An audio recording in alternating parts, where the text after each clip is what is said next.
Bago pong lahat, mga kapatid, tayo po muna ay manalangin. Lord God, we praise you, O Lord God. We praise you, O Lord God. We adore you, O Lord God. We exalt your name, O Lord God. Maraming salamat po, Lord God. Muli, O Diyos, O Lord God. Kami po ay yung dinala sa iyong bahay-sambahan, O Diyos, O Lord God. Kami po ay yung pinotektahan, O Lord God. Kinaubayan sa isang linggo, O Diyos, O Lord God. Pinupuri ka namin at sinasamba. Ito'y pasasalamat. Ito'y pasasalamat para sa iyo, O Diyos. O Ama, ngayong oras na to, O Lord God, kami po ay patuloy mong gabayan, O Lord God. Patuloy mong akayin sa iyong presensya, O Lord God, sa iyong kamay, O Lord God. Ikaw lamang, O Lord God, ang makita sa kalagitnaan ng itong panangaming pagsasamba sa iyo, O Diyos, O Lord God. Pinupuri ka namin at sinasamba in Jesus' mighty name. Amen and amen. Mga kapatid, gaano po tayo kadalas magpasalamat sa ating Panginoon? Ito po ay tuwing nakakatanggap lang tayo ng blessing. Or madalas, yan nga po, sabi nyo, sa lahat ng oras, sa lahat ng pagkakataon. Mga kapatid, yan nga po, tayo po ay dapat magpasalamat sa ating Panginoon sa lahat ng pagkakataon. Dahil nga po sabi sa Psalms 136, 1-7. Sabi niya po dito, give thanks to the Lord, for He is good. His love endures forever. Give thanks to the God of gods. His love endures forever. Give thanks to the Lord of lords. His love endures forever. To Him who alone does great wonders. His love endures forever. Who by His understanding made the heavens. His love endures forever. Who spread out the earth upon the waters. His love endures forever. Who made the great lights, the sun and moon, mga kapatid. His love endures forever. Siyang Diyos ng mga Diyos. Siyang hari ng mga hari. Siyang Diyos na may likha ng lahat. Ang pag-ibig niya ay walang hanggan. At ito ay magpakailanman, mga kapatid. Sabi pa po sa Isaiah 4, siyang Diyos na kayang sumukat ng tubig sa dagat sa pamamagitan ng kanyang mga kamay. Siyang Diyos na kayang sumukat ng lawak ng kalangitan. Siyang Diyos na kayang magtimbang ng mga bundok at burol. Siya ang Diyos na walang katulad. Mga kapatid, tayo po magpasalamat sa Diyos na walang katulad. Siya na kayang sumukat ng lahat, mga kapatid. Tayo po yung magpasalamat sa Kanya. Kaya't kung may mga pinagdadaanan man tayo, mga kapatid, ating isa puso at isa isip na mas malaki ang ating Panginoon kesa sa mga problemang dinadanas natin. Dahil dito, mas lalo po tayo magtiwala sa Kanya, mga kapatid. At atin siyang patuloy na pasalamatan. Ito ay dapat sa lahat ng pagkakataon. Mga kapatid, tayo po tumayo. Tayo po'y umawit sa ating Diyos. Tayo po magpasalamat, magpuri sa Kanya na Diyos na walang katulad. Purihin ka, O Ama. O Lord God, Ikaw na may likha, O Lord God. Kami lumalapit sa iyo, O Diyos, O Lord God. Salamat, O Lord God. Ikaw na may likha. Ikaw na nagmahal sa amin. At Ikaw na naligtas sa amin, O Diyos God. Maraming salamat sa iyo, O Lord God. Kami ay pumapalakpak ng papuri para sa iyo, O Diyos, O Lord God. Dinadakila ka namin at sinasamba, O Lord God. Purihin ka. Tayo umawit, mga kapatid. Tayo umawit.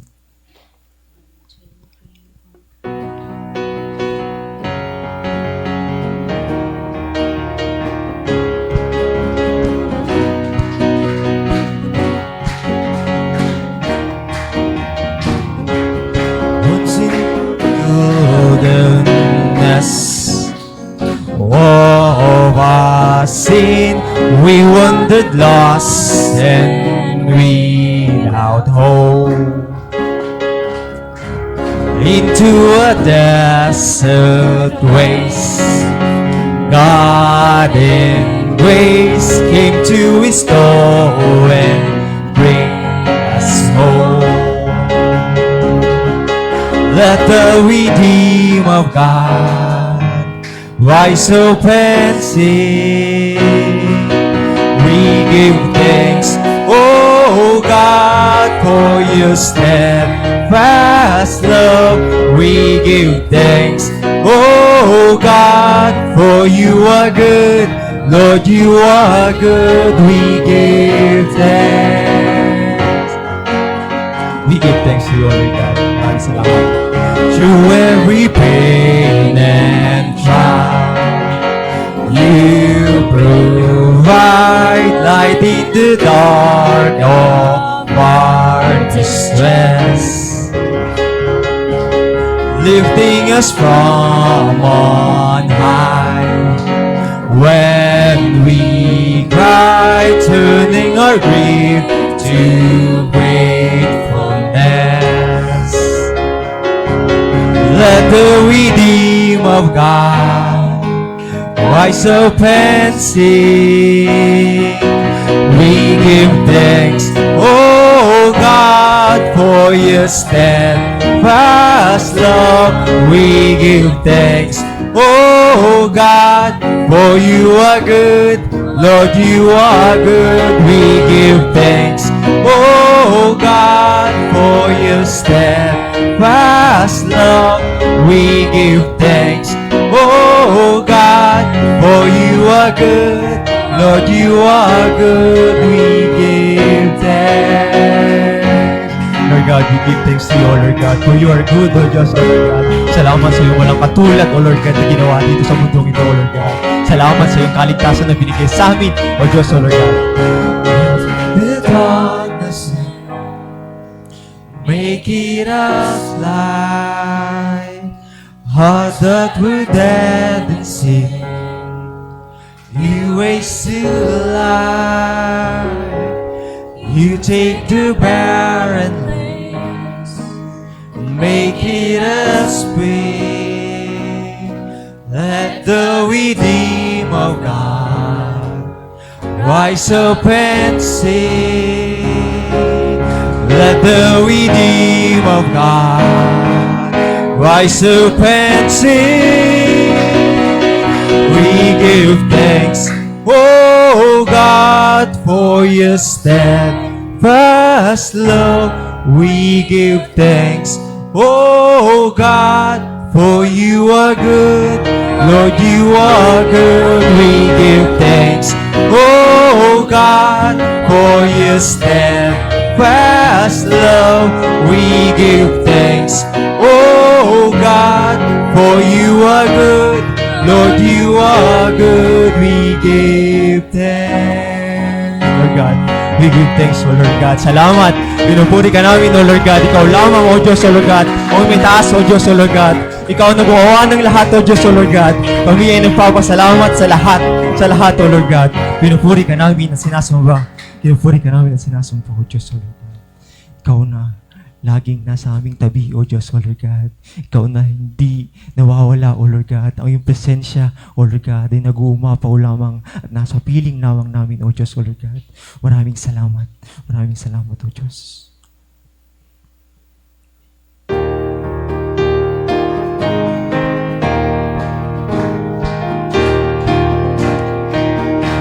I know my shepherd gives me peace. The Lord is by my side, for every day He walks with me. The Lord is by my side.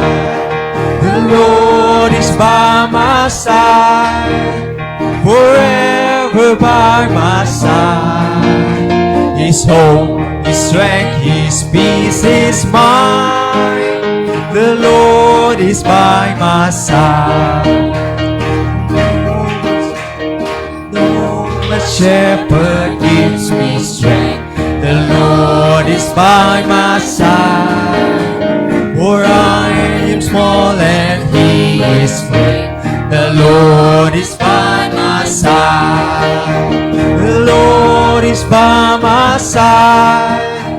Forever by my side. His hope, His strength, His peace is mine.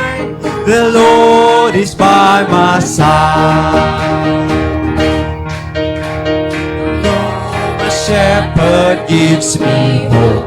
The The Lord is by my side, for He will lead me safely home. The Lord is by my side.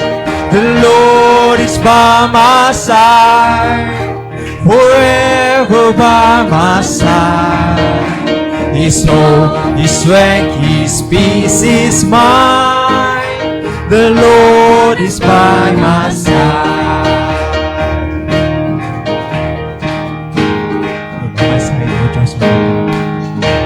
When I look back, I will surely see Your goodness and love, they have followed me. For when I look back, I will surely see my shepherd has laid down his life for me. And when I look back, I will surely see the goodness and love, they have followed me. For when I look back, I will surely see my shepherd has laid down his life for me. The Lord is by my side. The Lord is by my side, forever by my side. His hope, His strength, His peace is mine. The Lord is by my side. The Lord is by my side, forever by my side. His hope, His strength, His peace is mine. The Lord is by my side. Salamat, O Diyos, O Lord God, sa patuloy mo, O Lord God, na paggagabay sa amin, O Diyos, O Lord God. Ikaw ay dito lamang, O Lord God, sa aming piling, O Diyos, O Lord God. Ikaw na Diyos na hindi nagbabago, O Diyos, O Lord God. Maraming salamat po, O Lord God. Your majestic name, O Lord God. Purihin ka, O Diyos. Amen.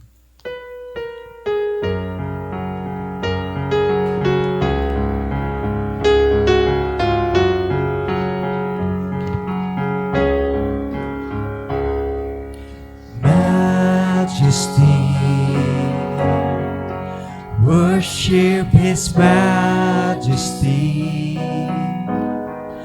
Unto Jesus be all glory, power, and praise.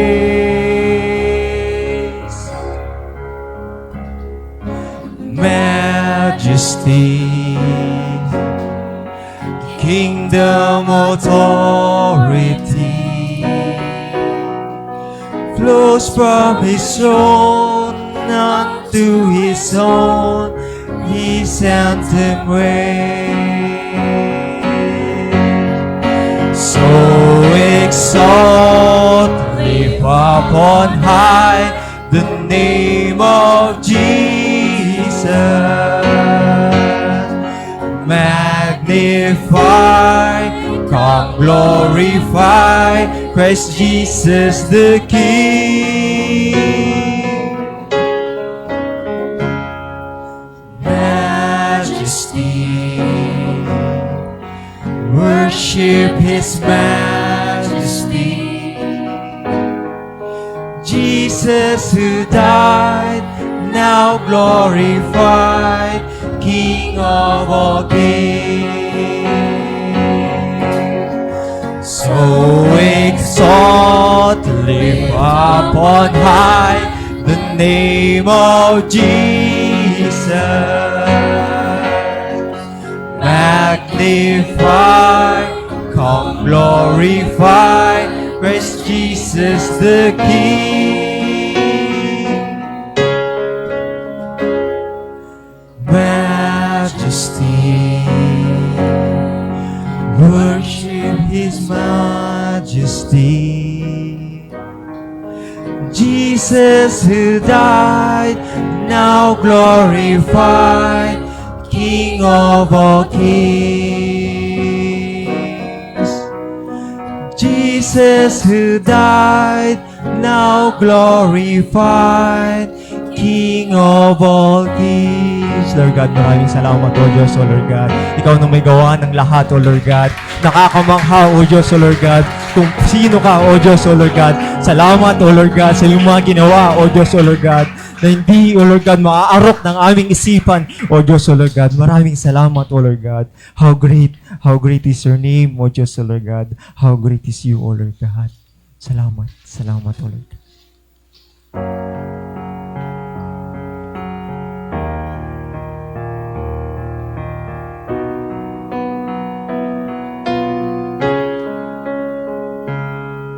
Splendor of the King, clothed in majesty, let all the earth rejoice, all the earth rejoice. He wraps himself in light, and darkness tries to hide, and trembles at his voice, trembles at his voice. How great is our God! Sing with me, how great is our God! And always see how great is our God.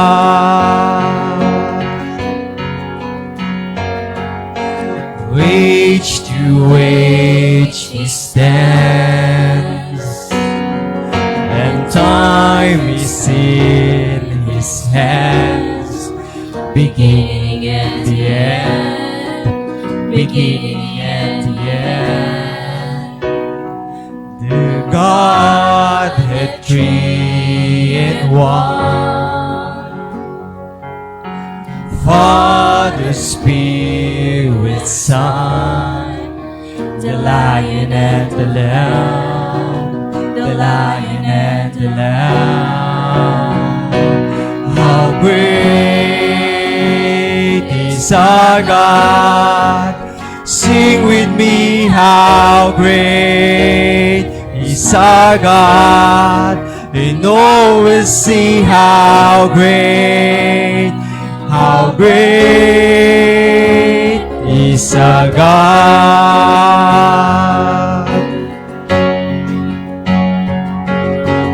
Name above all names, you are worthy of all praise, and my heart will sing, how great is our God.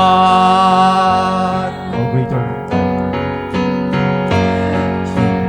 Name above all names, you are worthy of all praise, and my heart will sing, how great is our God. How great you are, oh Lord God, how great you are. How great is our God. Sing with me, how great is our God. And always see how great is our God. How great you are. How great is our God. Sing with me, how great is our God. And always see how great is our God.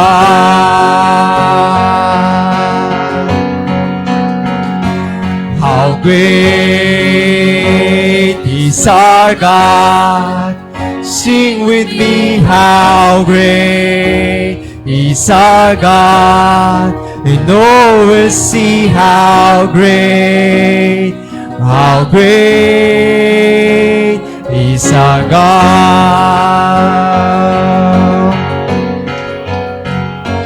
How great is our God. Sing with me, how great is our God. and all will see how great is our God. How great is our God. Sing with me, how great is our God. And all will see how great is our God. Lord God, maraming salamat, O Diyos, O Lord God. How great you are, Lord God. Ikaw na kayang sumukat, O Lord God, ng karagatan, ng bundok. Ikaw na kayang tumimbang ng lahat, O Diyos, O Lord God. Dakila ka, O Diyos, ang iyong pangalan, O Lord God, ng karapat dapat na itaas, O Diyos, O Lord God. Purihin ka, O Lord God. Maraming salamat sa iyo, O Diyos, O Lord God. Dakila ka, O Diyos. Kami po'y nagpapasalamat, O Ama. Nagpapasalamat sa iyong presensya, O Lord God. Sa oras na to, O Lord God. How great is you, O Diyos, O Lord God. How majestic is your name, O Lord God.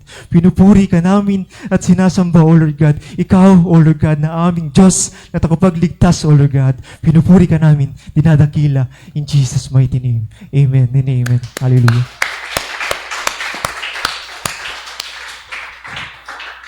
Tayo po magbatian, mga kapatid.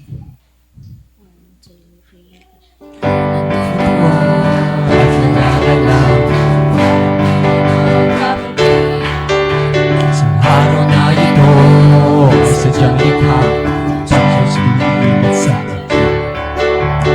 pagmamahal sa Panginoon.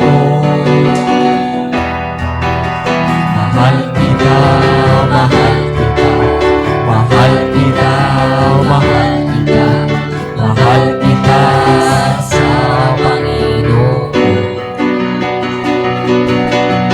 Ikaw, ako, mahal niya tayo, kaya tayo naririto. Tapos na nalaman mo na ikaw, ako, mahal ni Kristo. Sa pagkabot mo ang mahal, hindi mo ay natalo. Natalo ako ng tunay, ikaw ako ay mahal niya. Blessed Sunday po sa ating lahat. Purihin ang ating Diyos. Dakila.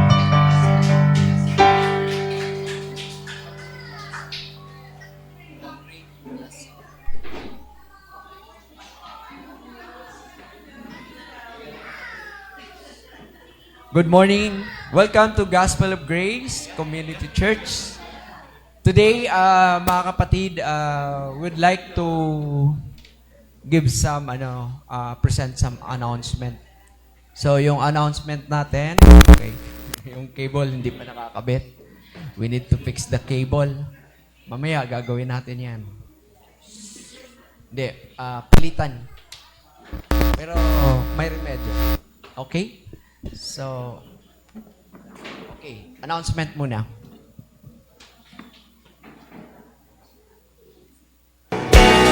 God is good all the time. He put a song of praise in this heart of mine. God is good all the time. Through that darkest night, His light will shine. God is good. God is good.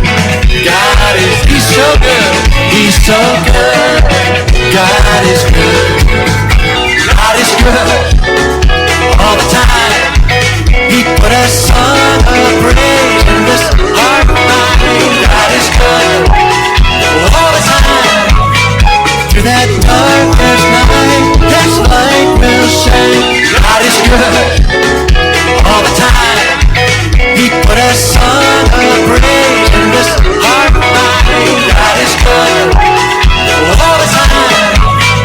Through that darkest night, His light will shine. God is good. God is good. God is, He's so good. He's so good.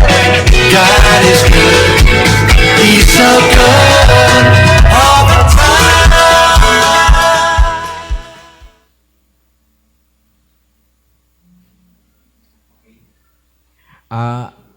Akala nyo mag-invite for church picnic kasi may dagat eh. Okay. Today po, this coming Thursday, is it? Tama na ba? Hindi pa. Sunod pa. Okay. Especially sa mga magjo-join ng Bible study online, July 9 pala. So, mag-start sila ng first week at saka third week. So, madali lang ito matapos na session. Sino po yung mga magjo-join? Ito pong foundation na to. Tingnan mo yung mga mukha nila. Sila yung mga nag-enroll. Okay. Ayan. Puro karamihan mga bata. Kasi kailangan nilang malaman yung foundation ng faith nila. Sila ba'y sure talaga na pupunta ng langit? Hindi dahil nandito yung mga parents nila, no? Of course, sa mga baguhan na, mga datihan na, mukhang hindi nyo na kailangan yun. Ito ay para sa mga bata. Pero kung may mga baguhan, kailangan lang mag-enjoy. So, ang slot, open pa naman. Open pa rin yan eh. So, siguro matapos to ng 2 months lang o 2 months to 3 months lang. Kasi short course lang ito.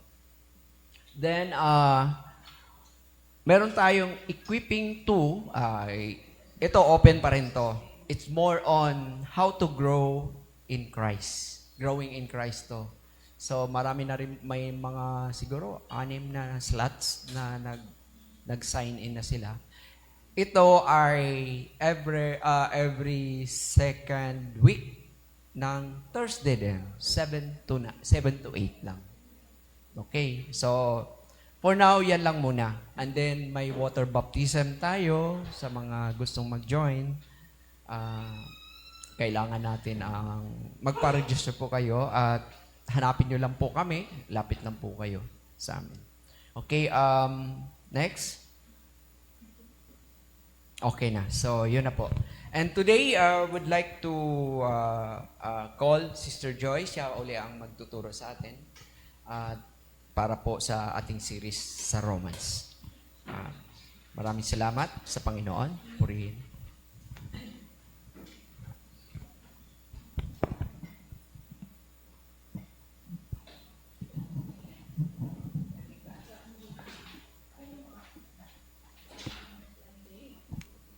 Good morning po, mga kapatid. Praise the Lord for the strength that is given each one. Ano po, para po tayo ay maka-join ngayong umagang ito. So, bago po tayo magsimula, let's welcome one another. Okay. Of course, we have already welcomed one another. Nakakatuwa po, no? So, we are again continuing our series in Romans. At ngayon po ay nasa Romans 4 na po tayo. At ang title po ng ating study ngayong umaga ay Amazing Faith, Believing the God Who Promised. And we will see that sa chapter na pong ito ay si Pablo ay ginamit po ang buhay ni Abraham. Ano po? That is to explain further what he meant dun po sa Romans 3 na the justified ay the righteous shall live by faith, and that we are justified through faith alone. Okay? So, madalas po naririnig po natin, ano po, yung amazing grace. Ano po, nakataga. May kanta pa nga, Amazing Grace. We all sing about how great the grace of the Lord is. No? Pero we seldom hear amazing faith. Ano po? So sabi ko, pwede kaya yun? Theological pa rin ba yun? Doctrinal pa rin ba? To talk about amazing faith. But when yung sa pag-aaral ko pa po, ano po, na, lalo na sa chapter na ito, at yung kahalagahan ng pananampalataya o ng faith, ano po, sa ating pananampalataya, sa ating lakad sa Panginoon, ay napaka-importante rin po talaga. To the point that you are justified by faith. Pag sinabing justified by faith, ikaw ay naituwid, you are righteous. Yung kasalanan mo, hinugasan ng Panginoon just by faith, just by believing. So sabi ko, ay, amazing rin talaga siya. Okay? Kung yung grace amazing sa atin, kasi hindi natin maintindihan kung how can a love, a good, gracious, righteous God can love a sinner like me. So you say, how amazing is that grace? And ngayon naman, we will see how amazing is this faith, that will be enough for us to be saved and declared righteous. Okay. So, again, we are continuing Paul's explanation on justification by faith from chapter 3. This kind of faith calls us to just believe in God who promised. It sounds simple, it sounds radical, it sounds too good to be true. Na ganun lamang kasimple ang hinihingi sa atin ng Panginoon. If we put our trust, if we just believe, we can say that Jesus already cleansed us by His blood. Na-accept niyo po ba yun? Naiisip niyo po ba yun? Na just that, Panginoon, ganun lamang, ganun lang ba siya kadali? And I am already free from bondage of sin. I am already free from condemnation. I am already forgiven.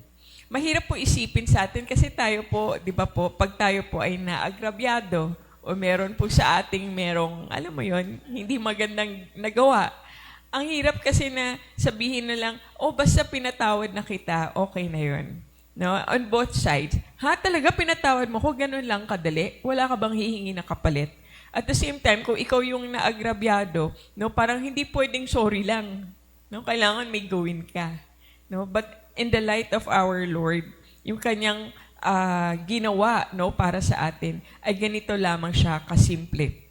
Hindi siya yung faith na yung ginagawa natin, yung madalas naririnig natin, lakasan mo lang yung faith mo. It's not something that we do. Siguro mahina yung faith mo. Siguro maliit yung faith mo. Lakihan mo. I-claim mo yan. I-lay hands mo yan. It's not that kind of faith, mga kapatid. This amazing faith is more about our response, our heart condition, sa ating Panginoon. Can we work something? Can we do something? May magagawa ba tayo to accept a gift? Kung may nag-abot sa'yo ng gift, hindi yan gift kung meron yan dapat kapalit. Amen? Gift yan kung wala yang kapalit. Alright? So remember, bago tayo mag-proceed, again, salvation cannot be earned. It is only given. It is a gift. It's only by grace. Salvation, that gift, can only be accepted. And our heart position could only be by faith.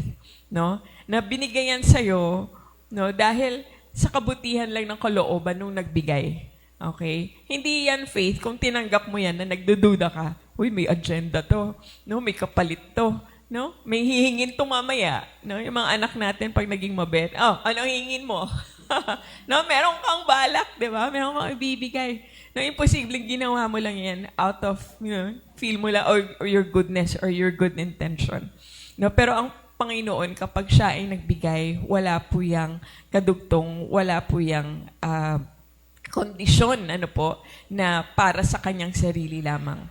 So that's why when we say it's only through faith, tinatanggap lang natin yan, may pananampalataya.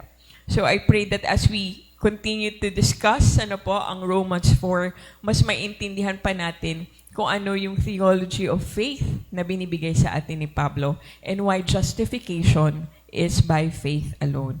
So, sige po, let's read this passage. I'm not reading the whole chapter 4, pero kukunin ko po yung start and ending ng Romans 4 just to give us parang an overview what this chapter or what this passage is about. Tayo po'y tumayo as we read the word of the Lord. We see this in Romans 4, verses 1 to 3 and verses 23 to 25. What then shall we say that Abraham, our forefather, according to the flesh, discovered in this matter? If in fact Abraham was justified by works, he had something to boast about, but not before God. What does Scripture say? Abraham believed God, and it was credited to him as righteousness. The words, "it was credited to him," were written not for him alone, but also for us, to whom God will credit righteousness. For us who believe in him who raised Jesus our Lord from the dead, he was delivered over to death for our sins and was raised to life for our justification. Let's pray. Tayo po'y tumungo muna sa ating Panginoon. Aming Ama, maraming salamat po sa banal mong salita. Dalangin po namin, O Diyos, na samahan niyo po ang bawat isa. Buksan niyo po ang aming mga isip at puso upang aming maintindihan, O Lord God, ang nais mong ipahiwatig at ituro sa bawat isa ng naririto. May you honor, Panginoon, the desires of our hearts, O Lord God, to know you more and to love you more, so that we may live our lives, O Lord God, that will give you glory and is worthy, Lord God, Panginoon, of you and you alone. Maraming salamat, O Diyos. All this we pray in Jesus' mighty name. Amen. Amen. So tayo po yung makakaupo. So this morning, yung outline po natin na makatutulong po sa atin para maintindihan na ano ba ang tong amazing faith na ito ay meron pong 4 na puntos. Ano po? So ang una rito ay the faith apart from works mula sa verse 1 to 8. The faith apart from law verses 9 to 15. The faith apart from hope verses 16 to 22. At believing the God who promised. Alright? So, iisa-isahin natin, ano ba yung amazing faith na yan? What would make that faith amazing? Ano? Kasi tayo parang, syempre, we take it simply, faith, manampalataya, maniwala. But we see, what kind of faith does God really require? Anong faith yan? Why is it amazing? Ano yung katangian? Ano yung character ng pananampalataya na yan? Tayo mga kapatid, we get used to na basta maniwala ka lang kay Lord. No? Be-bless ka niya. Basta maniwala ka kay Lord. Yung promise niya, it will come true. No? Pero not really knowing ano ba yung tunay na manampalataya. Ano ba tong pananampalataya na nais makita ng Panginoon sa atin. God choose faith, not works, not law. No, not our ability as the means by which sinners receive His righteousness through Jesus Christ. Bakit? Makikita natin to, tinuro to ni Wayne Grudem sa book ng Systematic Theology. Sabi dito, but we may ask why God chose faith to be the attitude of the heart by which we would obtain justification. Why could God not have decided to give justification to all who sincerely show love, or who show joy, or contentment, or humility, or wisdom? Why did God choose faith as the means by which we receive justification? It is apparently because faith is the one attitude of heart that is the exact opposite of depending on ourselves. Pinili ng Panginoon na ang tugon natin sa grasya niya ay pananampalataya. Hindi siya yung tipong, oy, ikaw mas masayahin ka kesa sa kanya, kaya ikaw ang i-justify ko. Hindi, ay ikaw mas mapagmahal ka, mas mapagkumbaba ka, kaya na sa'yo ang pagpapala ko. Hindi pa rin. Kasi all that would still be dependent on the person, on us. No, we would think na if I do this, if I become like this, if I attain to this, then God will make me righteous. Then it's no longer by grace. It's all, nakatingin na tayo dun sa kaya nating ibigay, gawin, or maging. Okay? So, kaya ginamit ng Panginoon, pananampalataya, simpleng pananampalataya, para hindi tayo dedepende sa sarili natin. Sabi nga po, kahit yung pananampalataya natin ay galing rin sa Panginoon. We cannot trust the Lord, unless the Lord enables us, in our faith, in our trust. In Romans 4, Paul is not merely giving these 3 different examples of faith, but he is removing every possible ground of confidence until only God remains. no? Inisa-isa niya, no, sa arguments niya para alisin sa atin yung pride, alisin sa atin yung kakayanan na maisip natin, no, na nasa sarili nating abilidad ang ating kaligtasan. So, unti-unti inaalis ni Pablo, no, syempre kausap niya yung church doon, yung mga Hudyo, yung mga Gentile, ng mga Christian, no, unti-unti yan. Lahat ng confidence nyo sa pananampalataya ninyo, sa katauhan ninyo, sa ginagawa nyo, aalisin natin yan. Alright? And this morning, we will seek to answer the question, on what basis does God declare a sinner righteous? And the answer is always in faith alone. Okay? So, let's begin sa ating first kind of faith or description of faith. This amazing faith is the faith apart from works. Alright? And the reason is so that no one may boast. Okay? For the Jews, yung audience ni Pablo dito sa church in Rome,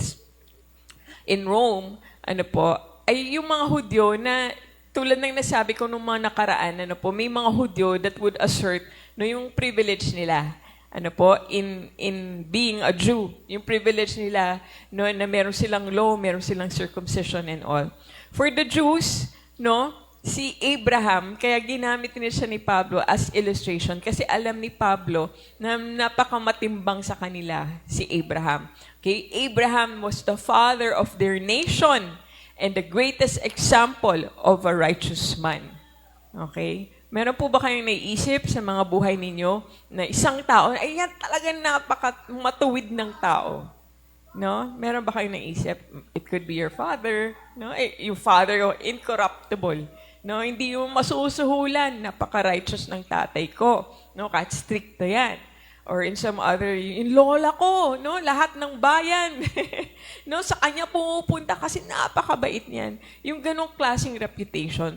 Abraham, no, for the past, it's 2,000 years since Abraham appeared, no? So, from the time of Abraham and the time of the Christian church, it's been 2,000 years. So, ilang generations na yun, na-establish na ang nation ng Israel. So, for them, Abraham is their father. They remember how God, made a covenant with Abraham. And from Abraham, we had Isaac, Jacob, and the nation of Israel. And most importantly, for the pride, yung karangalan ng mga Hudyo, sa kanila nanggaling si Jesus Christ, ang Mesias. No? So kung ikaw nga, di ba, last week nabanggit ko to, Hudyo ka, tas Christian ka, di ba? Parang, uy, si Lord, kalahi ko. No, ganun sila. No, hindi ba tayo may karapatan? Hindi ba tayo may privilege? Alright? So, the Jewish interpretation of Abraham emphasizes his work, the work of Abraham, lahat ng nagawa ni Abraham, lahat ng na-establish ni Abraham, for them, yun yung righteousness ni Abraham. That's what sets them apart.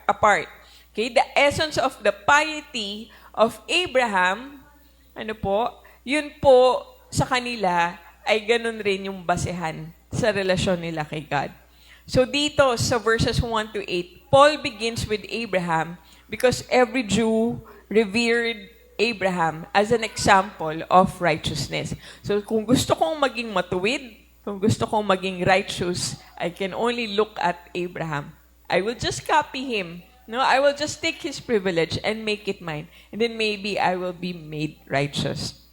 But Paul asks, what then shall we say was gained by Abraham? So verse 1, our forefather according to the flesh? At ang sagot ni Pablo, for if Abraham was justified by works, he has something to boast about, but not before God. Okay, so even if si Abraham napaka-impressive ng kanyang record, ng kanyang nagawa sa kanilang lahi sa mundo, it would not earn him the righteousness before a perfectly holy God. But how was Abraham declared righteous? Okay? Kinote ni Pablo ang Genesis 15:6. Abraham believed God and it was counted to him as righteousness. Nanampalataya lang siya sa Panginoon. At the Word of God says, he was made righteous. Alright? So, mapapansin natin, ano po yung order? Number 1, Abraham believed. Okay? At sunod doon, sabi ni God, you are righteous. I credit your faith as righteousness. After nun, wala naman na tayong nakita na merong ginawa pa si Abraham. Okay? Para to earn or to secure yung righteousness na yun. Even yung katapatan ni Abraham, ano po, sa buong buhay niya, galing pa rin, hindi siya naging tapat. Hindi siya naging perfect. Ano po? Pero ang nagpatuloy talaga at tawag dito, yung agreement ng promise na yun ay ang tanging ang Panginoon lamang. So verse 4, makikita natin kung paano ginamit rin ni Pablo yung illustration ng yung pagkakaroon ng sweldo. Okay? Lahat naman tayo dito may trabaho o may negosyo and we know we earn. No, we earn our wages. Kinikita natin yung ating bayad, kinikita natin yung ating sweldo. Sabi dito sa verse 4, now to the one who works, his wages are not counted as a gift, but as his due. Alright? So kung kayo po na mamasukan, pag sinweldohan kayo ng boss nyo, hindi mo sasabihin, ay salamat sa regalo mo. No? Huy, tama lang, bayaran mo ako, nagtrabaho ko eh. Di ba? You credit it to me, as my wage. This is my due. Pero yung justification, mga kapatid, yung pagiging banal natin, hindi po yun bayad sa kabaitan natin. Regalo yun. Naintindihan po natin. We can never strive for it. We can never work for it. No? Na, Lord, on my terms lang, pagtatrabahuhan ko, yung bibigay mo. What will happen? Tayo ay magiging proud lamang. For we will see or think, dahil to sa akin, kaya ako, dineclare na righteous. Righteousness, true righteousness, the forgiveness of our sins is simply given by God to those who believe. Okay? And those who believe in Him, okay, will be the ones made righteous. So verse 5, to the one who does not work but believes, his faith is counted as righteous. Okay, I want you mga kapatid to hold on to that thought. Pananampalataya lang. Talaga? Bakit pananampalataya lang? So as we continue to expound on this, we will understand bakit pananampalataya lang. Para hindi natin masabi na tinrabaho natin yung ating kabanalan para wala tayong pagmalaki. Kahit na yung lahat ng kabutihan ginawa nyo sa buong buhay ninyo, yun din ay sinasabi maruming kasuotan. They are still filthy rags before the righteousness of God. Okay? So sabi nga sa verse 7 to 8, sabi rin dito, blessed are those whose lawless deeds are forgiven and whose sins are covered.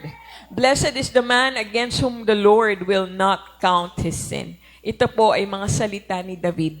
Nung ito po ay nagkasala siya, nahulog siya, okay, nanganunya siya, pumatay siya, namatay na yung anak niya dahil sa kasalanan niya. And yet, anong ginawa ni David? Did he do something? May ginawa ba siya para siya ay maabsuelto? Nagpaparusa ba siya? Hari siya. Sige, parusahan niyo ako. Walang makapagparusa sa kanya. Pero alam niya sa Diyos lamang siya nagkasala. At sinabi ni David, mabuti ang isang tao na pinatawad na ng Diyos. Mabuti sa isang tao na ang kasalanan niya hindi na winawasiwas sa kanya. Hindi siya, etong kasalanan mo, makasalanan ka. Yung kasalanan niya, nilimot na ng ating Panginoon. Blessed is that man. So we can see that David did not look, na parang, Lord, ano gagawin ko para mapatawad mo ko? He just needs to ask forgiveness from the Lord and ask restoration from the Lord. And that's it.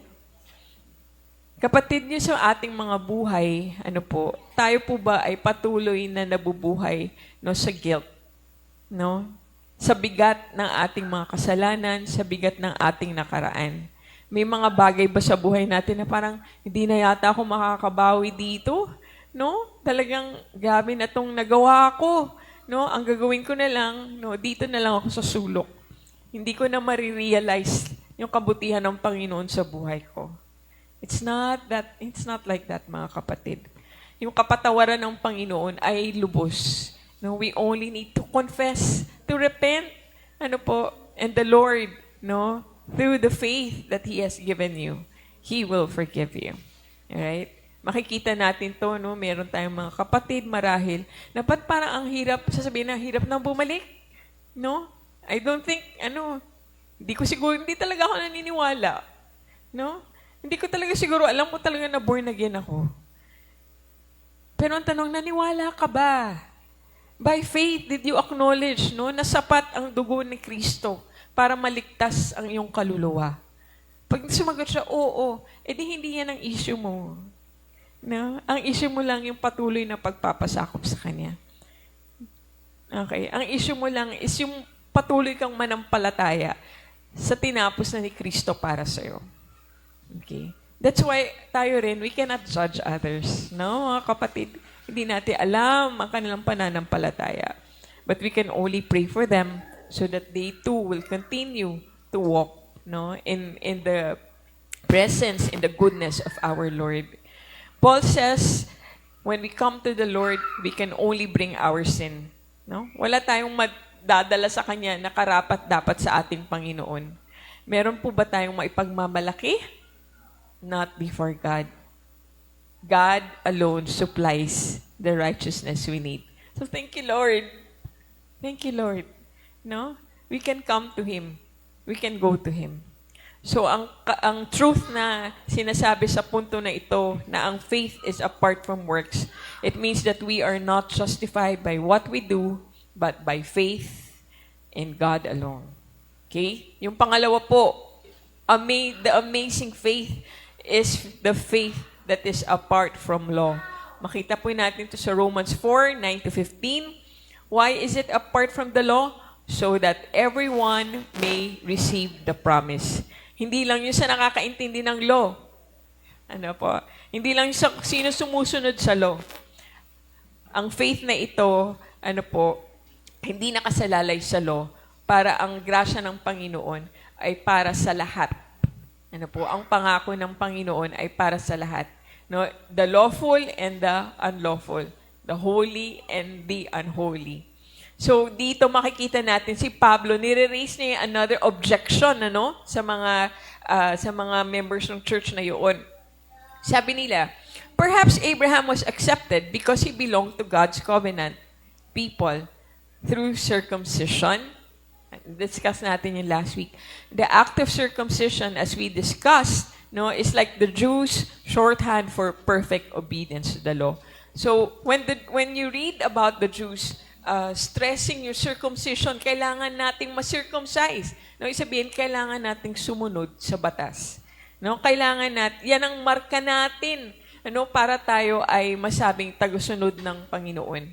Pero sabi ni Pablo, talaga lang, it's through circumcision that you are made righteous. Sa pagsunod nyo ba sa batas, kaya tayo ay nagiging banal sa harap ng Diyos? Sa verse 9, sinabi niya, is this blessedness only for the circumcised? Yung kaligtasan ba para lang sa mga circumcised? Or para rin ba sa mga uncircumcised? We have been saying that Abraham's faith was credited to him as righteousness. Under what circumstances was it credited? Ano ba kalagayan ni Abraham nun? Bakit siya naging righteous? Okay, sinasabi nila dahil sa circumcision. Pero sabi niya, was it after he was circumcised or before? So binalik niya sa history. Sabi niya, it was not after, but before. Yung kabanalan na binigay ng Panginoon kay Abraham, hindi nung dahil tinuli siya. Bago pa siya tinuli, the Lord has already a covenant with Abraham. The Lord already chose him and made him righteous dahil nanampalataya si Abraham sa kanya. Okay? At sabi lang dito sa verse 11, and he received circumcision as a sign. Katunayan lamang, as a seal of the righteousness that he had by faith while he was still uncircumcised. Okay? So, kung sa panahon natin, di ba, meron tayong mga agreement, may pirmahan. Okay? Merong act, sa mga, kunwari, sa kinasal, may wedding ring. Merong kontrata. Ano po, ganito po ang circumcision sa kanila. Although medyo extreme, ano, parang, wow, hirap yata yan sa lalaki, ano po. Pero yun eh. Ano po, it's just an outward sign. Ano po, it's not the basis of their righteousness. Genesis 15 records God's covenant with Abraham, and Abraham's faith in God justified him. Ito po yung una niyang tinawag, ano po? Ay hindi, ito na yung pinangako ni God kay Abraham. No, from you, you will be a father of a multitude. No, kaya yung may stars, 'di ba? Kasing rami, no, ng between sa langit ang iyong magiging heritage, ang iyong anak. At nung panahon na ito, wala pa siyang anak. Okay. Wala pa siyang anak. Hindi niya, nung panahon na ito, nandiyan na si Ishmael, ano po, dahil meron siyang slave, si Hagar, ano po, na sabi ni Sarah, siguro dyan, pag nabuntis mo yan yung promise sa'yo ni Lord. But he was not the son of the promise. Pero sabi ni Lord, it's from you, no, from Sarah, no, the child of the promise will come. Okay? At doon, after that, yung circumcision lang ay naitalaga para to confirm na you are set apart for me. Okay, so circumcision was never the cause of his righteousness. It was only a sign and seal of the righteousness that he had by faith. At makikita natin sa verse 12, this makes Abraham both the father of the believing Gentiles who are uncircumcised and the father of believing Jews who share his faith. Again, this addresses the argument, no, yung pagtatalo ng mga Hudyo at ng mga Gentile believers. Okay, na sinasabi nila, hindi kailangan para ma-save ka, kailangan mong matuli. Pero Abraham, no, wasn't even circumcised when he was saved. So, eto na yung parang strong case nila. You don't have to be circumcised to be saved, to be a follower of Jesus. So, sabi ng Hudyo, ama namin si Abraham. Sabi ng Gentile, ama rin namin siya. Okay? Because hindi marka ang circumcision. Okay, so the promise was never based on the Mosaic law. Verse 13, it was not through the law that Abraham and his offspring received the promise that he would be heir of the world, but through the righteousness that comes by faith. Verse 13. Why? Ano po? Kasi pag tayo, this is like a second point that Paul raised. Ano po? Yung mga taong nakasalalay, ano po, sa batas, para sila ay maging taught as righteous, ano po, it removes, ano po, yung pangako. Because the law brings wrath, sabi sa verse 15. Okay, medyo malalim to, no po. I hope you stay with me. Sabi dito ni Pablo, yung inheritance, ano, o yung mga promise ni God kay Abraham, kung ito ay nakadepende sa law-keeping, ano, no one can easily receive it kasi no one can keep the law. Naintindihan po natin.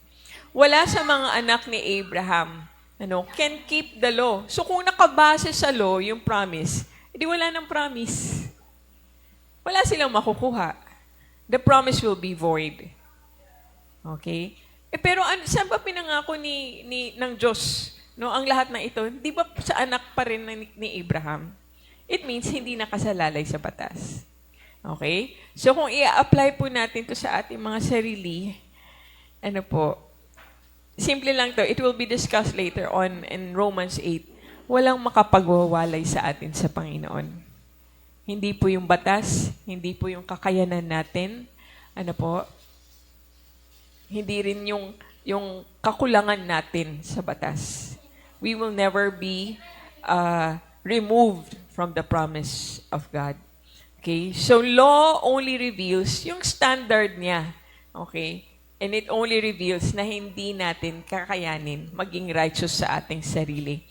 Again, the law will just confirm, no? Papatunayan lang ng batas sa atin na ikaw ay makasalanan, na hindi mo kaya at kailangan mapurusahan ka. Okay? Pero salamat sa grasya ng Panginoon. Sa verse 16, that is why our righteousness depends on faith, in order that the promise may rest on grace and be granted to all his offspring. Okay? Sana malinaw yun. Wala sa batas, mga kapatid. Kung di, lahat tayo, no? Ano tawag doon? Null and void. Wala. Hindi tayo makakwalify. Pero nasa atin eh. So we will see, we will understand na it was never by law. It must rest on grace so that God's promise to Abraham will be kept to the end until through us. Ano po? So faith makes salvation available for all because of grace. Not human obedience to the law. Okay? And grace is the only basis. Sa atin, no, po, kung i-apply natin ito, minsan ginagamit natin yung religion, ano po, yung relihiyon natin, yung pananampalataya natin, ano po, para sundin yung mga, laws ni Lord. O kailangan, no, ito yung ginagawa ko para masabi ni Lord na okay ako. No, we know in other religions, no, yun yung required attendance, no, required contributions, okay, required works, no, na mapatunayan mo yung mga pananampalataya, ang iyong pananampalataya. Okay, na dapat hindi ka kakain ng ganito, no, bawal to. Okay, and we try to comply, no, dapat ganitong mga araw, no, nag-aalay ka sa santo, nagpo-posisyon ka, nagpe-penitensya ka, ano po. Pero malinaw, ano po, it's not through following those customs or traditions. Because in the first place, it's only by grace. Bakit tayo magsusumikap? Bakit natin pipilitin? Kung null and void rin naman pala lahat ng yon. Okay? Or sa kabilang banda, yung feeling natin, dahil may mga kailangan kang gawin, hindi mo magawa, o wag na lang. Hindi na ako pupunta dyan. Hindi na ako sasama dyan. Ang daming kailangan gawin. Ang daming kailangan sundin. No? Hindi mo alam na lahat tayo dito dahil lang sa grasya ng Panginoon. Okay po. So, if your guilt over the laws that you transgress, kung yung guilt mo dahil dun sa mga kasalanan ginawa mo, no, isipin mo na, kapatid, na hindi dyan nakatingin ang Panginoon. Okay? Of course, you have to confess. Of course, you have to reform yourself. You have to be transformed by the grace of the Lord. Pero it's not the basis, no, ng iyong buong kaligtasan. The gospel says, God accepts you in Christ. Okay? God accepts you in Christ. Therefore, you can come, you can follow, you can obey, and you can live the life of righteousness in Christ. Obedience follows justification. Justification muna, no? Yung righteousness na binigay sa ng Panginoon, yung declaration niya na wala na yung kasalanan mo. No? You're a new person. You have new life already. Okay? Yun muna. Before we are able to understand, grabe yung grace mo, Lord, yung love mo sa akin, susunod ako sa'yo. There's nothing else to do. Okay? So, ang katotohanan natin for this point, that faith can never be, should be apart from law, is that we are not justified by what we keep, the law, but only in faith in Christ alone. Okay? So, yung sa pangatlo naman po, ay yung faith apart from hope. Here, si Paul po, he will go through yung faith mismo ni Abraham. Faith should be apart from hope so that we may trust God beyond what we can see. So makikita dito how Paul describes yung character ng faith ni Abraham. Makikita rin natin sa Hebrews 11 verse 1 kung ano po yung pananampalataya, hindi po ba? Sabi doon, now faith is the confidence in what we hope for and the assurance about what we do not see. Okay? Masasabi mo bang nananampalataya ka pero kailangan mo ng katunayan, no? Dapat nakikita ko yan. Mananampalataya ko dyan, pero siguraduhin mo, andyan. Hindi po yung pananampalataya. Sigurista po yun. Ano po, yung nananampalataya, kahit nasabihin niya, sige, basta ibibigay ko yan sa'yo. Sabi mo ha, sige, maniniwala ako sa'yo. Yun yung pananampalataya. Hindi mo nakikita, but you know it's there. And that is our faith in God when He says He promised to do it, kahit hindi natin nakikita, we believe. We trust Him. Okay? Here, Abraham hoped against hope. Bakit? He believed when there was absolutely no human reason to believe. Tandaan natin, Abraham was 100 years old. Nakakita na po ba kayo ng 100 years old? Na, syempre yung panahon na yun, iba pa yung, diba? Iba pa yung kinakain nila, iba pa yung genetics nila. No? Pero na-imagine mo, 100 years old. Wow! At hindi lang yun, si Sarah, no? She was barren.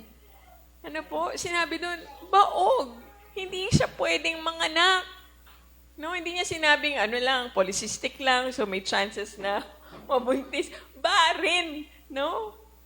Siguro, ovary niya tuyot na. She was barren. No, lahat ng physical, visible circumstances, no, na would supposedly support the promise of God, imposible. Hindi nila makita. Why would God let that happen?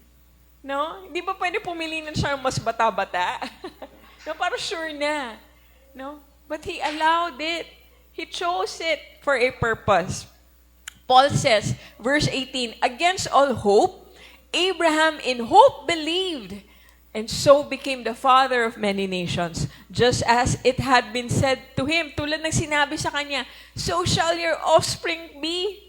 Magkakaanak ka. Okay? Anong ginawa ni Abraham?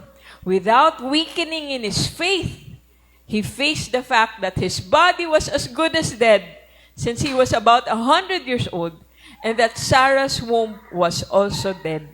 Okay? Without weakening of faith. He hoped against hope. Human hope, wala nang pag-asa. Pero divine hope nasa puso niya. Nung kilala niya yung Diyos na siya'y nananampalataya sa Diyos na ito, it remained that divine hope. Hindi po ito positive thinking, po? Basta gaganda ako. Basta yayaman ako. Basta iibigin din niya ako. No? Wait lang ako. Hindi po ganun yun. No? Itong hope na ito, nakadepende sa character ni God. Abraham hoped because alam niya kung sino ang Diyos niya. Okay? Verse 20, he did not waver through unbelief regarding the promise of God, but was strengthened in his faith and gave glory to God, being fully persuaded that God had power to do what He had promised. And God credited that faith to him as righteousness.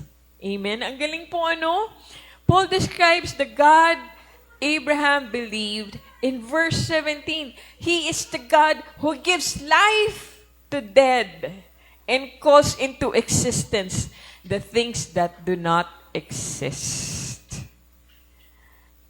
Do you have the same God? Do you believe the same God that Abraham believed in? Okay? Are your faith weakened right now? Nangihina po ba ang pananampalataya natin? Kasi hindi natin makita yung pangako ni Lord eh. Ano ba to, Lord? No. Why? Bakit ganito? Paul is careful to say, so verse 20, he did not waver. Abraham did not waver through unbelief regarding the promise of God, but grew strong in his faith. And he gave glory to God. Okay. So faith, we can see, is not about the confidence in ourselves, but faith is the confidence in God's ability. Okay. No positive thinking or mindset needed. Abraham looked beyond the circumstances to the one who spoke, to the God who promised. Kaya his faith was counted to him as righteousness. Mga kapatid, do you need that kind of faith? Ano po? No, marahil you're in your condition. No, you look at yourself. Ano pa bang mangyari sa buhay ko, Panginoon? Ano bang susunod dito? Ano? Or sa kabilang banda, Lord, I've always struggled. No, ito na lang laging struggle ko. Hindi ako makaalpas. No? Kailan mo ba ako ililigtas dito? But if you have the faith, no, the same faith as Abraham, you will not look at your circumstances, even however long it would take. No? You would look to the God who promised na, Lord, may tinuturo ko sa akin eh. No? Kaya siguro nagpapatuloy ako rito. Lord, meron ka pang kailangan gawin. No? Something still has to unfold before your promises will be fulfilled. No? Lord, siguro may kailangan ako surrender. Lord, meron siguro akong kailangan i-confess. Lord, kailangan meron ka pang ayusin sa buhay ko. No? Before I can ever live in the blessing, no, in the blessing of your promises to me. Basta dito po maintindihan natin. Ano po? Biblical faith, it doesn't deny reality. Okay? Hindi naman niya dininay, no, na matanda na si Abraham at si Sarah. Pero it just shows, ano po, that we have a miracle performing God. Walang imposible sa Kanya. Here at this point, we have nothing else to hold on to but God alone. And that truth, and what is that truth? He who promised is faithful. Later on sa ating discipleship, no, ang topic natin is faithfulness.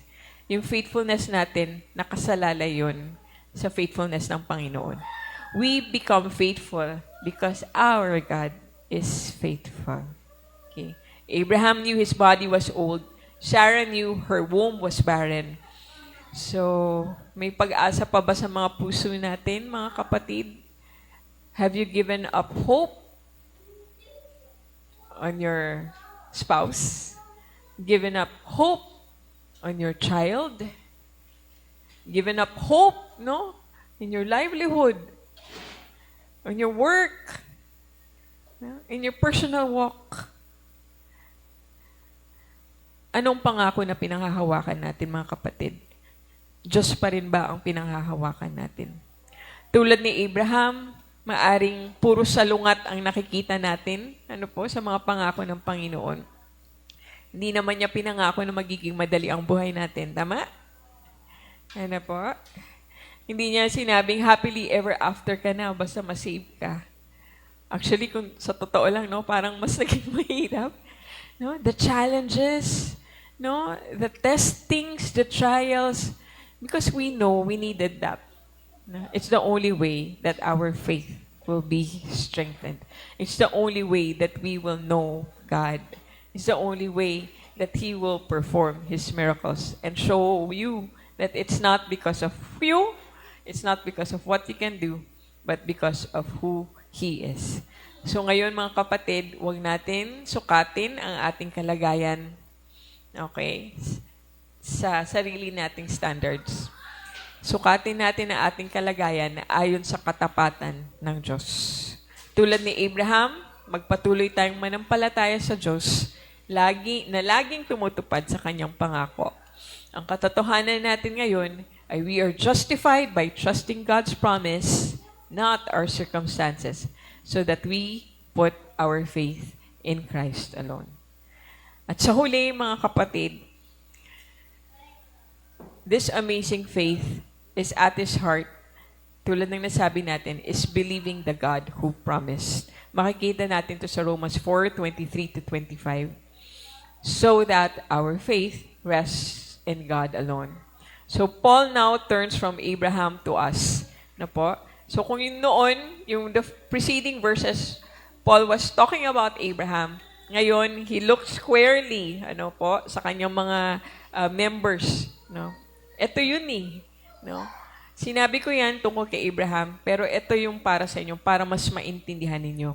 So verse 23, sabi niya, the words it was credited to him, yung righteousness na yun, is not written just for Abraham. It is also written for us, to whom God will credit righteousness, for us who believe. Kung paano naman manampalataya si Abraham, ganoon rin po tayo dapat manampalataya.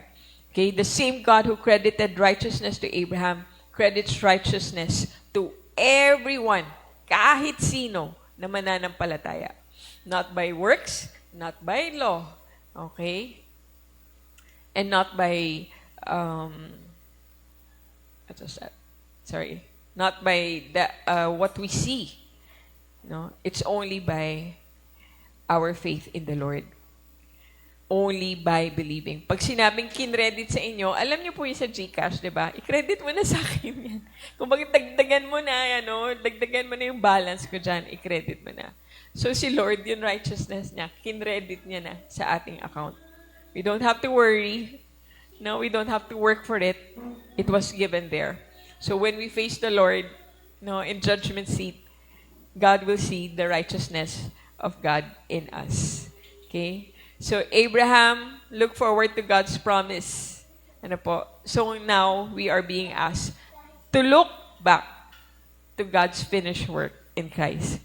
Nung si Kristo po, nung si Abraham po nanampalataya sa kaligtasan niya sa Panginoon, wala pa si Jesus eh. Ano po? Hindi pa niya alam na there would be an absolute sacrifice that would remove all sin, all guilt of sin.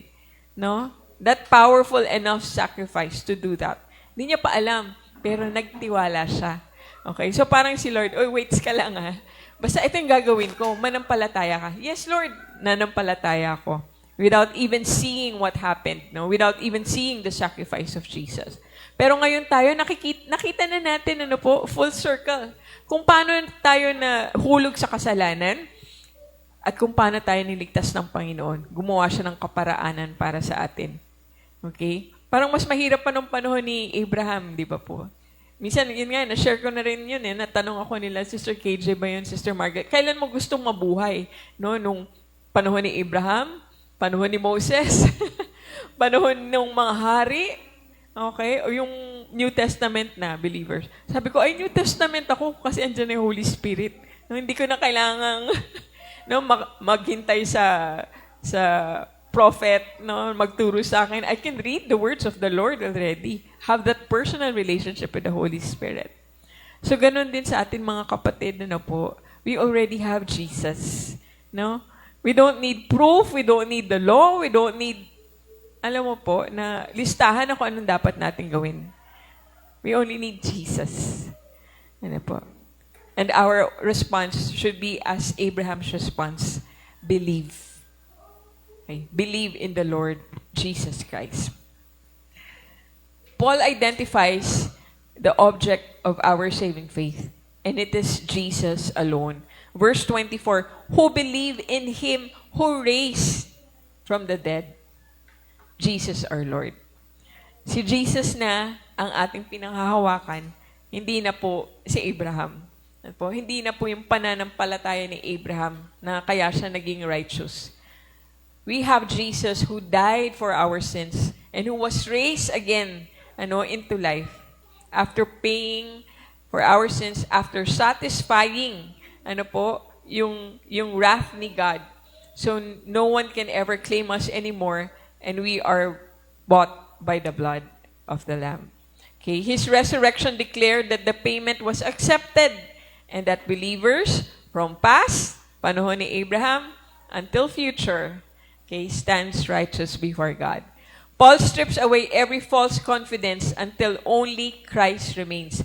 Again, he said, it's never by works, not by what we do. Works cannot justify. It's not by what we keep. The law will not make us righteous. It's not by what we see. Yung mga katunayan na gusto natin dahil circumstances cannot determine God's faithfulness. Hindi porket binibless yan, tapat ang Diyos sa Kanya. Hindi porket nagdudusa yan, hindi tapat ang Diyos sa Kanya. It's never by what we see, but by whom we trust. The God who fulfilled His promise through Jesus Christ. That is why Abraham is called the father of all who believe. Okay? Dahil that is our path as well. In this day and age, we need to believe as Abraham believed. Okay? His faith points us to the same God who justifies the ungodly. You don't have to be a Jew. Okay? Not because they deserve it, but because Christ has died for all men. Christ has accomplished everything that is necessary for their justification, to make us righteous, to make us right before God. Faith is powerful, mga kapatid. It's wonderful, it's amazing, ano po, and it is our only acceptable response to God's amazing grace. Okay? Wala na po kayong kailangang patunayan sa Panginoon. Kung sa puso po nyo, nandoon pa rin na, Lord, wait ka lang. I will be worthy. No? Lord, ayusin ko yung buhay ko. No? Hintay lang sila. I will be worthy. Wala yun sa Panginoon. He only asks for your faith. So para sa atin, marahil na nakikinig, nanonood ngayon, na hindi pa talaga lubos ang ating pananampalataya sa Panginoon, na hindi pa natin ma-accept na ganun lang, just believe in the Lord Jesus Christ and I will be saved. No?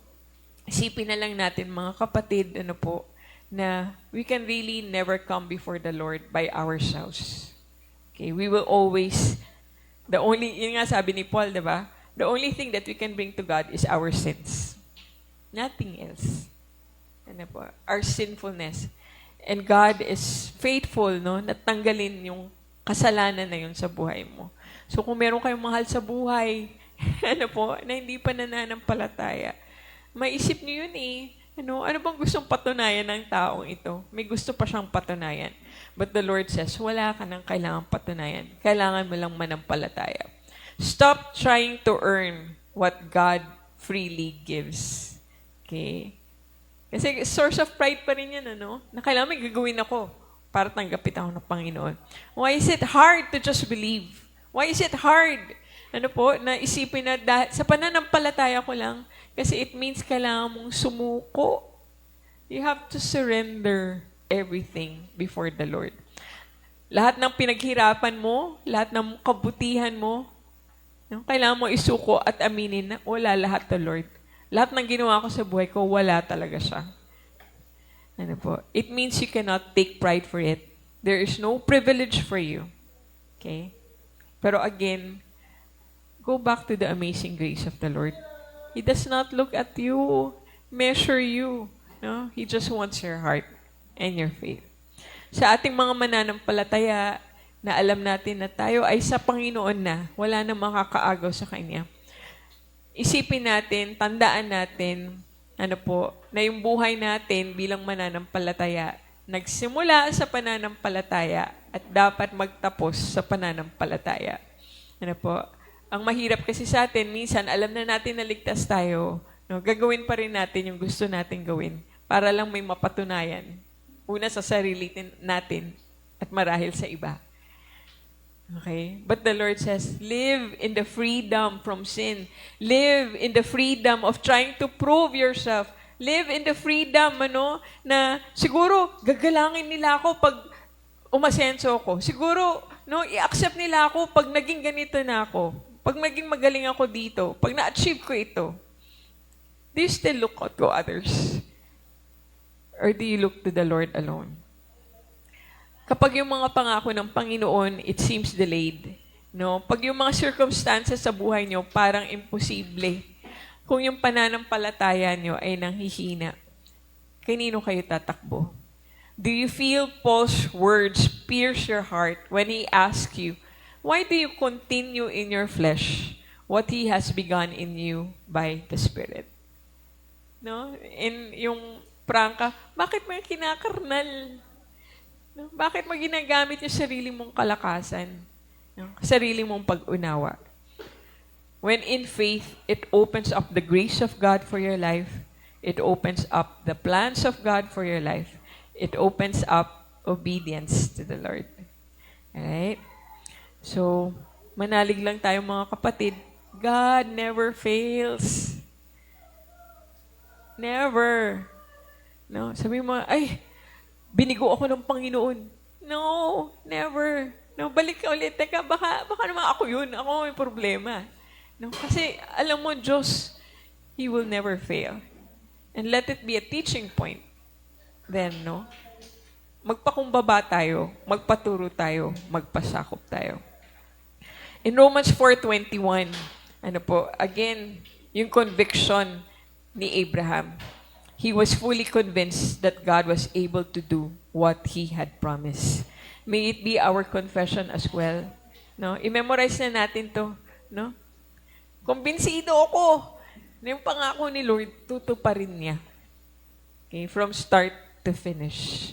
No? Kahit na hindi yan yung eksaktong gusto kong makita, pero yan ang pangahawakan ko. Okay, we are saved by believing the God who promised and who fulfilled every promise in Jesus Christ. So when God looks at us, mga kapatid, hindi niya nakikita yung nakaraan natin. He sees us as justified, righteous, so able to relate to Him. He sees you righteous in Christ. He sees you, no, bilang anak niya. Anak kita. No, you belong to me. You are redeemed, you are forgiven, you are sanctified. You are set apart. So live with joy, walk by faith, and glorify the God who has called you His own. Amen. So sana mga kapatid, po, yung ganitong klaseng pananampalataya, it's something that we would seek to understand. No, it's something that we would continue to qualify. Ano pa ba nung pananampalataya na meron tayo? Nakatali pa rin ba siya sa kalakasan natin? Or is it truly a surrender and deep surrender to the Lord? So, may the words of Paul, no, as it searched the hearts of the Jewish and Gentile Christian in the Roman Church, may it also search our hearts. What kind of faith do we have? Amen? Amen. So, praise the Lord for His Word. Tayo po ay yumuko at manalangin. Father in heaven, we thank you, Lord God, for teaching us once more, O Lord God. Continue to let your word, O Lord God, just, Panginoon, dwell in our hearts and minds, Panginoon. Yung mga salita mo, Panginoon, na nagpaalala sa amin, O Diyos Ama, at nagpaintindi sa amin kung paano ang tunay na manampalataya sa iyo, O Lord. Nawa, O Lord God, ay manuot ito sa aming katauhan. If there are things that we need to correct in our understanding, O Lord Jesus, please correct them, Lord. Search us, O Lord God. Set us right before you, Panginoon. For us, O Lord God, who may not understand our faith yet, O Lord God, but Lord, with the little faith that we have, O Lord God, kami ay nanampalataya sa kaligtasan mo, Panginoon. Nawa, gamitin mo ito, Diyos, at paluguin.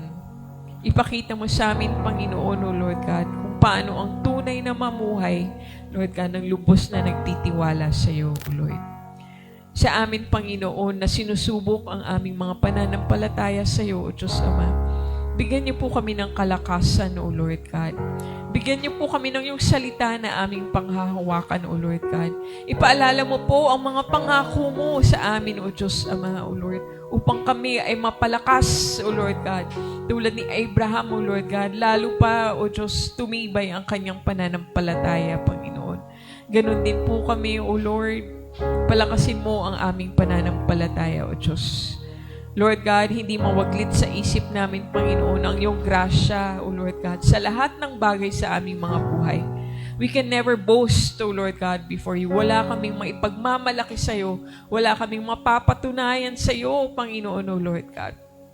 Kaya't salamat, O Diyos, O Lord God, sa bagay, Panginoon, na hindi naman po namin unang hiningi, Panginoon, pero binigay niyo po sa amin, O Lord. Ngayon po kami ay namumuhay, O Lord, sa iyong grasya, sa iyong awa, sa iyong kaligtasan, O Lord God. Let your glory shine in our lives, O Lord. Teach us, mold us, shape us, O Lord God, into your followers, O Lord, who love Jesus, who obeys Jesus, who wants to be like Jesus, O Lord. Salamat, Panginoon, O Lord God, for truly you are the one who enables us. Lord, kung meron man pong nanonood o nakikinig, Panginoon, O Lord God, sa service na ito, na hindi pa po nakakakilala sa iyo, O Lord God, bigyan niyo po sila ng pananampalataya, Panginoon, O Lord God, na isuko ang kanilang mga buhay sa iyo, Panginoon. Lord, gamitin mo yung banal na salita, Panginoon, na ipakita, O Lord God, ang kanilang kakulangan, ang kanilang kasalanan, na hindi nila kaya na maligtas, na maging righteous, O Lord God, apart from you, O Lord God, apart from your gift. Lord, you said, anyone who believes in you, that you are our Lord, will be saved, O Lord. And let it be, Panginoon, the assurance, O Lord God, for everyone, O Lord God, Panginoon, who hears this. Salamat, Panginoon. Lord, we believe you. Help our unbelief, O God. Salamat, Panginoon. Lord, as we offer to you, Lord, our tithes and offering, Lord, we also do this in faith, knowing, Panginoon, that everything that we have, O Lord God, has only come from you, O Lord. We are just stewards, O Lord God. We are just your vessels, O Lord.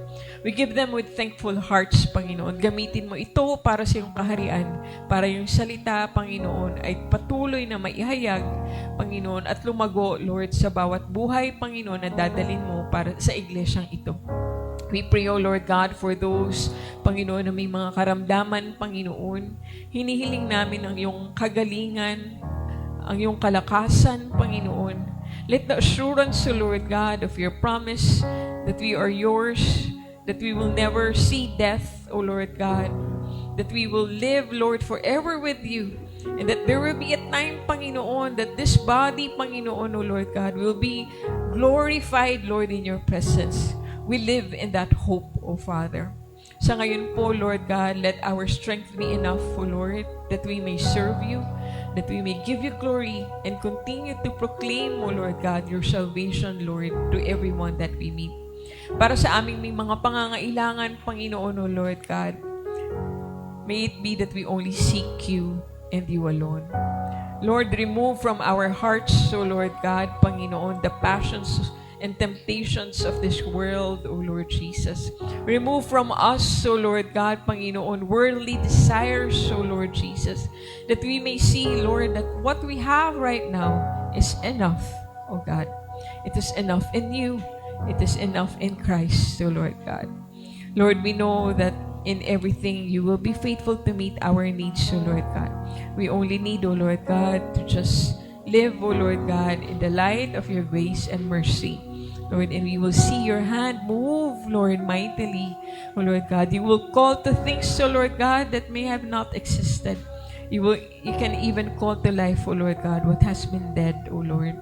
And this we trust, the great and powerful God, the God of the Bible, the God who promised, the God of Abraham, the God who gave Jesus, his only Son, to die for our sins.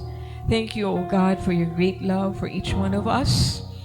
As we part, O Lord God, as we go our separate ways, Lord, as we spend the afternoon, Panginoon, Lord God, studying, O Lord God, in our discipleship, we pray that your joy will be with us, O Lord God, and it will just truly live in the blessing, Lord God, that you alone can give. Maraming salamat, Panginoon. Ito ang dalangin namin sa matamis na pangalan at makapangyarihan pangalan ni Jesus. Amen and amen. Hallelujah. Thank you, Jesus. We give you our all. We give you our hearts. Hallelujah. For our ending song, Brother Irvin.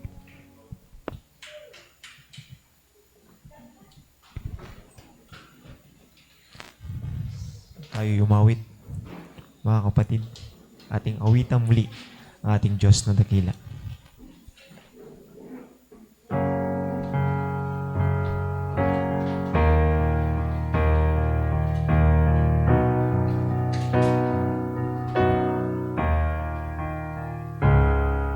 The splendor of the King,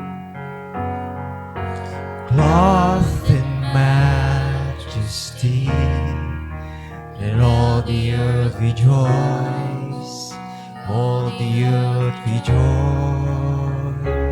He wraps himself in light, and darkness tries to hide, and trembles at his voice, trembles at his voice. How great is our God! Sing with me, how great He's our God. And oh, we'll see how great is our God.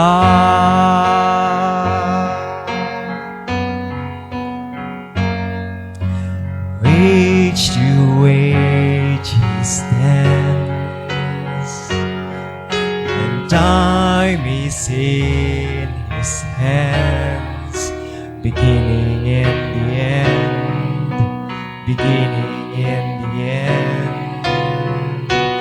The Godhead three in one, Father, Spirit, Son, the Lion and the Lamb, the Lion and the Lamb. How great is our God. Sing with me, how great is our God. You know we'll see how great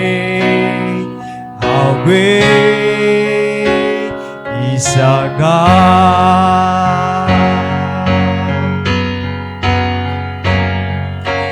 Name above all names, You are worthy of all praise, and my heart will sing how great is our God.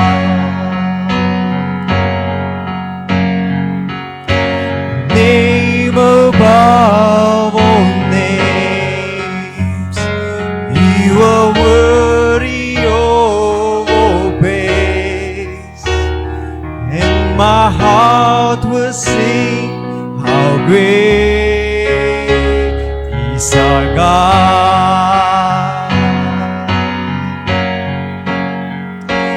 How great is our God.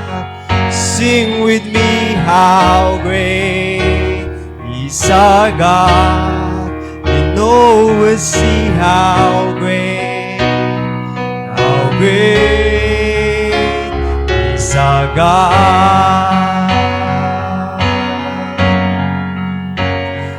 How great is our God. Sing with me, how great is our God. You know we'll see how great is our God.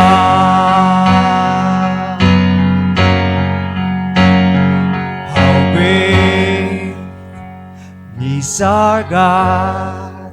Sing with me, how great is our God.